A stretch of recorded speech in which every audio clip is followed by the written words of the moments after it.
Vijayawada పార్లమెంటుపై YCP focus పెట్టింది. విజయవాడ పార్లమెంటుపై దృష్టి పెట్టారు మాజీ సీఎం వైసీపీ అధినేత జగన్మోహన్ రెడ్డి. గత 3 ఎన్నికల్లో వరుసగా ఓడిపోయింది వైసీపీ. ఇక్కడ 2024 పార్లమెంటు ఎన్నికల్లో కేశినేని నానిపై టీడీపీ నుంచి పోటీ చేసిన కేశినేని చిన్ని విజయం సాధించారు. ఇక వచ్చే ఎన్నికలలో గెలవటానికి స్కెచ్ సిద్ధం చేస్తూ ఉన్నారు జగన్. విజయవాడ పార్లమెంటు పరిశీలనలో దేవినేని అవినాష్ పేరు ఉన్నట్లుగా వినిపిస్తుంది. కమ్మ సామాజిక వర్గానికి అవకాశం ఇచ్చే యోచనలో ఇక్కడ జగన్ ఉన్నట్లుగా తెలుస్తోంది. విజయవాడ తూర్పు నియోజకవర్గ ఇన్ఛార్జిగా ఉన్న దేవినేని అవినాష్, ఇక ఇదే రేసులో కూడా కేశినేని నాని, దేవినేని అవినాష్, కేశినేని శ్వేతతో పాటు మరికొందరు పేర్లు కూడా పరిశీలిస్తూ ఉన్నారు జగన్మోహన్ రెడ్డి. కాకపోతే ఇక్కడ కమ్మ సామాజిక వర్గానికి చెందిన వారికి కూడా ఇక్కడ అవకాశం ఇవ్వనున్నట్లు తెలుస్తుంది. అందుకు గాను పలువురు పేర్లు అయితే వినిపిస్తూ ఉన్నాయి. ఇక దేవినేని అవినాష్ పేరైతే ముందుగానైతే పరిశీలిస్తున్నట్లుగా తెలుస్తోంది.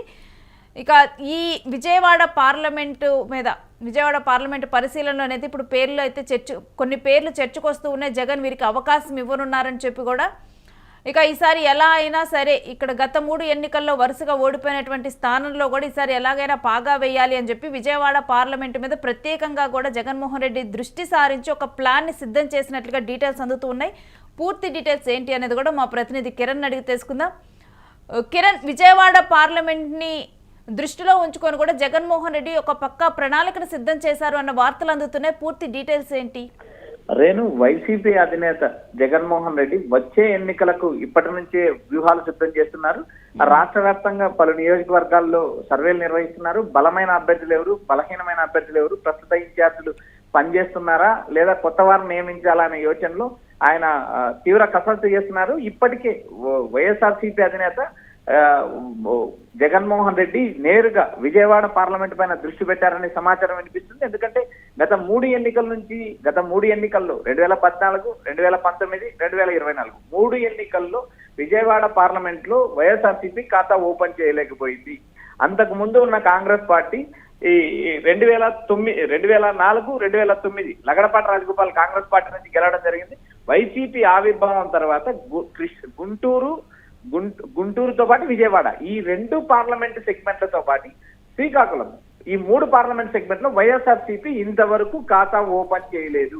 3 ఎన్నికల్లో వరుసగా వైసీపీ ఓడిపోతూ ఉంది. అయితే ఇక్కడ ప్రధానంగా ఏదైతే విజయవాడలో కమ్మ సామాజిక వర్గం సంబంధించిన కీలక నేతలు మాత్రమే అక్కడ నుంచి గెలవగలుగుతారనే ఒక నానుడు ఉంది. అయితే 2004, 2009 ఎన్నికలు మనం గమనించినప్పుడు విజయవాడ పార్లమెంట్ లో ఎవరు నెగ్గితే, ఏ పార్టీ నెగ్గితే ఆ పార్టీనే అధికారంలోకి వచ్చేది. 2004, 2009 ఈ 2 ఎన్నికల్లో కూడా మనం గమనించినప్పుడు, అంతకు ముందు ఎన్నికలు గమనించినప్పుడు కూడా విజయవాడ పార్లమెంట్ ఏ పార్టీ నెగ్గితే రాష్ట్రంలో ఆ పార్టీ అధికారంలోకి వస్తుందనే సెంటిమెంట్ అనేది ఆ సెంటిమెంట్ వైసీపీ క్రాస్ చేసింది. 2019లో విజయవాడ పార్లమెంటు టీడీపీ గెలిచినా వైఎస్ఆర్సీపీ అధికారంలోకి వచ్చింది.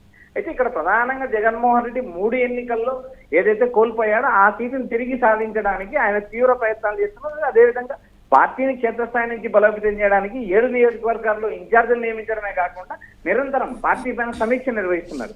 వచ్చే ఎన్నికలకు ఇప్పటి నుంచే వ్యూహాలు సిద్ధం చేస్తూ పలు పేర్లు ఏదైతే కేశినేని నాని ఇప్పటికే 2024 ఎన్నికల్లో వైఎస్ఆర్సీపీ నుంచి పోటీ చేసి ఓడిపోయిన తర్వాత పార్టీకి రాజీనామా చేసి సైలెంట్ అయ్యారు. ఆయన మళ్ళీ రీఎంట్రీ ఇస్తారంటూ ఒక ప్రచారం నడుస్తుంది. మరోపక్క కేశినేని శ్వేత ఆమె కార్పొరేటర్ గా ఉన్నారు. కేశినేని నాని కూతురు కార్పొరేటర్ గా ఉన్నారు. వచ్చే ఎన్నికల్లో ఏదో ఒక పార్టీ నుంచి అసెంబ్లీ అభ్యర్థిగా కానీ లేదా పార్లమెంట్ అభ్యర్థిగా పోటీ చేయించే యోచనలో కేసీఆర్ నాని ఉన్నారు. ఇటు దేవినేని అవినాష్, ప్రధానంగా జగన్ కి అత్యంత నమ్మకస్తుడైన దేవినేని అవినాష్ పేరు ప్రముఖంగా విజయవాడ పార్లమెంట్ పరిధిలో వైఎస్ఆర్సీపీ పరిశీలిస్తుంది. ఎందుకంటే ఇటు విజయవాడ పార్లమెంటు సెగ్మెంట్ లో 3 నియోజకవర్గాలు విజయవాడ పట్టణంలో ఉంటాయి. ఈ మూడు నియోజకవర్గాలు విజయవాడ పట్టణంలో ఉన్నప్పుడు విజయవాడ తూర్పు ఇన్ఛార్జిగా దేవినేని అవినాష్ ప్రస్తుతం వ్యవహరిస్తున్నారు. దేవినేని అవినాష్ తన మనసులో ఉండే మరో కోరికను కూడా జగన్ ముందు వెలువిచ్చినట్టు మనకి ఇప్పుడే రాజకీయంగా సమాచారం వస్తుంది. ఏమంటే తాను పెనమలూరు నుంచి పోటీ చేయాలని అనుకుంటున్నానంటూ జగన్మోహన్ రెడ్డి ఆయన నేరుగా చర్చించిన సమాచారం. అయితే అక్కడ పెనమలూరులో ఇప్పటికీ వైఎస్ఆర్సీపీలో యాక్టివ్ గా ఉంటూ వైఎస్ఆర్సీపీ కార్యకర్తలు ఏకతాటిపై నడుపుతున్న దైవభక్తి చక్రవర్తి బలమైన నేతగా ఉన్నారు. కమ్మ సామాజిక వర్గం సంబంధించింది. పెనమలూరు ఇప్పుడున్న ఇన్ఛార్జిని మార్చి మరోసారి దేవినేని అవినాష్ అక్కడ నియమించే పరిస్థితి దాదాపు లేకపోవచ్చు. జగన్మోహన్ రెడ్డి నేరుగా ఏదైతే విజయవాడ టౌన్ లో ఉంటూ విజయవాడ పార్లమెంట్ పరిధిలో ఒక బలమైన సామాజిక వర్గం, సభ సామాజిక వర్గం సంబంధించిన అవినాష్ రంగంలోకి తీసి దేవినేని అవినాష్ అనుచరుల పోటీ దేవినేని కుటుంబానికి ఈ వేరు పార్టీల్లో కూడా విపరీతమైన అభిమానులు ఉన్నారు. అదేవిధంగా విపరీతమైన క్యాడర్ ఉంది. ఆ క్యాడర్ ని క్యాచ్ చేసుకుని వచ్చే ఎన్నికలకు విజయవాడ పార్లమెంట్ అభ్యర్థిగా అవినాష్ని దించితే పార్టీకి ఈ పాజిటివ్ సంకేతాలు వెళ్తాయనే యోచనలో జగన్ ఆలోచిస్తున్నారంటూ మరోవైపు ప్రచారం. ఇటు ఏదైతే కేశినేని నాని ఇప్పటికీ వైసీపీకి రాజీనామా చేసి బయటికి వెళ్ళినా వచ్చే ఎన్నికల్లో ఆయన విజయవాడ పార్లమెంటుకు కానీ ఆయన కూతురు కానీ పోటీ చేస్తారంటూ మరో ప్రచారం జరుగుతుంది. ఇప్పటికే కేశినేని నాని పైన కేశినేని చిన్ని విజయవాడ పార్లమెంట్ నుంచి 2024 ఎన్నికల్లో గెలవడం జరిగింది. కేశినేని చిన్ని టీడీపీలో కీలకంగా ఉన్నారు. విజయవాడ పార్లమెంట్ పరిధిలో ఆయన బలమైన నేతగా ఎదుగుతున్నారు. ఇటు రాబోయే ఎన్నికల్లో ఇటు కేశినేని వర్సెస్ కేశినేనిగా ఎన్నికలు జరుగుతాయా, లేక కేశినేని వర్సెస్ దేవినేని అవినాష్ లాగా ఎన్నికలు జరుగుతాయనేది కూడా మనం నేర్చుకున్నాం. ప్రస్తుతానికి అయితే జగన్మోహన్ రెడ్డి తాను ఏదైతే గత 3 ఎన్నికల్లో ఓడిపోయిన స్థానంలో తిరిగి గెలవడానికి ఇప్పటి నుంచే స్కెచ్ చేస్తున్నారంటూ మనకు రాజకీయంగా ఓ ప్రచారం నడుస్తుంది. Renu, right, thanks for the updates Kiran. Vijayawada parliament మీద వైసీపీ అయితే ఫోకస్ స్టార్ట్ చేసింది. ఇప్పుడే గత 3 ఎన్నికల్లో కూడా ఓడిపోయినటువంటి స్థానంలో కూడా ఈసారి విజయం సాధించాలని ఇప్పటి నుంచే కూడా జగన్మోహన్ రెడ్డి ఒక ప్రణాళికను రచిస్తూ ఉన్నారు. అక్కడ నుంచి కమ్మ సామాజిక వర్గానికి చెందినటువంటి వారిని కూడా పోటీలో ఉంచాలి అని కూడా జగన్మోహన్ రెడ్డి ఒక ప్రణాళికను రూపొందించుకున్నారు. అయితే దీంట్లో ఎవరిని పోటీలో ఉంచాలని కూడా పలువురు పేర్లను అయితే పరిశీలిస్తూ ఉన్నారు.